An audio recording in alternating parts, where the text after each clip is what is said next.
कहा कि इस वर्ष की दुर्गा पूजा के उपलक्ष्य में 26 सितंबर को वार्ड 25 के लोगों को पूर्व विधायक स्मिता बख्शी और तृणमूल कांग्रेस के जनरल सेक्रेटरी श्री संजय बख्शी की ओर से वस्त्र वितरण उपहार के तौर पर किया गया। इस अवसर पर उपस्थित थे तृणमूल कांग्रेस के नतून जामा वितरणের অনুষ্ঠান আমি সকলকে শুভেচ্ছা জানাই। মমতা বন্দ্যোপাধ্যায়ের নেতৃত্বে এতগুলো ভালো সমস্ত কিছু নিয়ে রাস্তাঘাট আলো জল দুদিন আগে বৃষ্টি দেখলেন। কলকাতায় কখনো এত বৃষ্টি হয়নি, মেঘ ভাঙা বৃষ্টি, এগুলো অন্য জায়গায়, কিন্তু উৎসবটা সবার। আমি মা বোনেদের একটা প্রশ্ন করব, দুর্গা পূজায় কজন অঞ্জলি দেবেন? দুর্গা পূজায় সবাই অঞ্জলি দেবেন তো? মা দুর্গা অনুষ্ঠান করছেন, পুজো সবার খুব ভালো কাটুক, ভালো থাকবেন।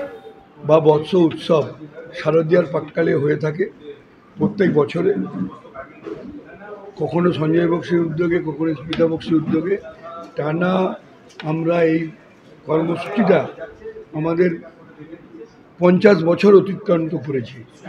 আমরা যখন খুব ছোট ছিলাম তখন থেকে আমরা বা আমাদের পরিবার এরকম সাধারণ মানুষের সঙ্গে থাকার মানসিকতা তৈরি করতাম। অনেক কম হারে 50টা 100টা করে শুরু করেছিলাম।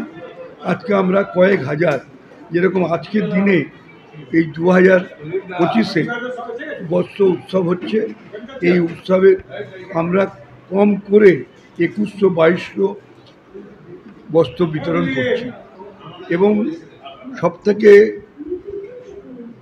আপনারা বক্তব্যের মাঝে বিভিন্ন যারা এই অঞ্চলের মানুষজনেরা বক্তব্য রেখেছেন তারাও বলেছেন, আর আমরা যে দলটা করছি 1998 সালের পর থেকে, এটা হচ্ছে মমতা বন্দ্যোপাধ্যায়ের নির্দেশিত কর্মসূচি।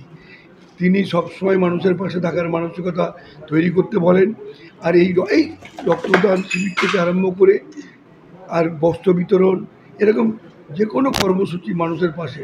তো আজকে সর্বসাকুল্যে স্মিতা বক্সি, যিনি প্রাক্তন বিধায়ক এবং সর্বোপরি তৃণমূল মহিলা কংগ্রেসের সহসভানেত্রী, তার উদ্যোগে আজকের এই বস্ত্র বিতরণ অনুষ্ঠান। তো আমি সকলকে ধন্যবাদ, কৃতজ্ঞতা জানাই যে যারা প্রত্যক্ষ পরোক্ষভাবে এরকম কর্মসূচিতে সহযোগিতা করেছে। এবং আপনাদের মাধ্যমে এটাও বলতে চাই, শারদীয়া উৎসব সকলের মঙ্গলময় হোক, সুখময় হোক, এবং আমরা সকলে যেন একজন মানুষ হিসাবে এই উৎসবে, এই আনন্দে একজন মানুষের পরিপূরক হিসেবে চিহ্নিত হতে পারি। আর সবসময় মায়ের কাছে আমরা পুষ্পাঞ্জলি দিয়ে অর্ঘ্য নিবেদন করি। আসুন মা আমাদেরকে শক্তি দিন, অশুভ শক্তির নাশ করুন, শুভ শক্তির সঞ্চার করুন।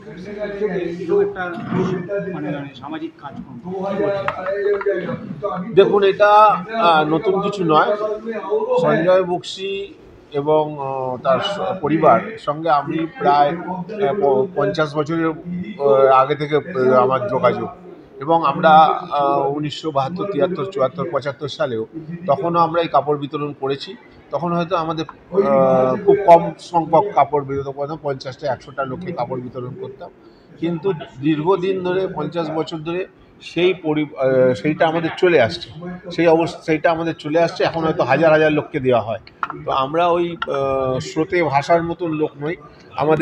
আমরা মানুষের পাশে থাকার, মানুষের সাথে থাকার অঙ্গীকার করে রাজনীতি করতে নেমেছিলাম, এবং সেই অঙ্গীকার আমরা আজ অবধি পালন করে চলেছি। এবং শুধুমাত্র কাপড় বিতরণ নয়, সারা বছর ধরে বিভিন্ন রকম প্রোগ্রাম, সমাজসেবামূলক প্রোগ্রাম আমরা করে থাকি, এবং আমরা সেটা চালিয়ে যাচ্ছি, দীর্ঘদিন ধরে চালিয়ে যাব, আশা করি সেভাবেই চালিয়ে যাব। की बात है, सेवामूलक कार्य कभी भी किया जा सकता है, ये मन की भावना है। जनगण पासे থাকার সবথেকে বড় উদ্দেশ্য মানুষ পাশে থেকে सेवा করা। ईश्वरचंद विश्वास झाकर आज जन्म का वार्षिक दिवस मन रहा है ईश्वरचंद विद्यासागर कॉलेज में। আমরা সেই দিনে আবার উদ্যোগ নিয়েছি, জরুরতমন্দকে নিয়ে আমরা হাজার হাজার কাপড় বিতরণ করছি কি পুজো ঘুরতে যাবে এরকম লোক আছে আজকে। তাকে সেবা স্বার্থে সঞ্জয় বক্সির নেতৃত্বে, স্মিতা বক্সির নেতৃত্বে পুরো উদ্যোগটা চলছে। যে মানুষ ভালোবাসে মানুষ পাশে থাকে।